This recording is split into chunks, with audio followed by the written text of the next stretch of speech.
KG blondie எப்படி செய்வது பார்க்கலாம். ஒயிட் சாக்லேட்டும் பட்டரும் வந்து மெல்ட் பண்ணி எடுத்து வச்சுக்கோங்க. அதில் few drops vanilla essence, powder பண்ண சுகர், 2 முட்டை ரூம் டெம்பரேச்சரில் இருக்கிற முட்டை சேர்த்து ஜென்டிலாக பீட் பண்ணிக்கோங்க.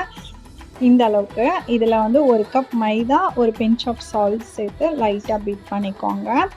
இப்போ இது எல்லாமே நல்லா மிக்ஸ் ஆகி வரணும். டாப்பிங்ஸ்க்கு என்ன வேணாலும் கொடுத்துக்கலாம். முட்டைக்கு பதிலாக 130 ml வந்து கர்டு வந்து திக்காக இருக்கிற கர்டு வந்து கொடுத்துக்கோங்க.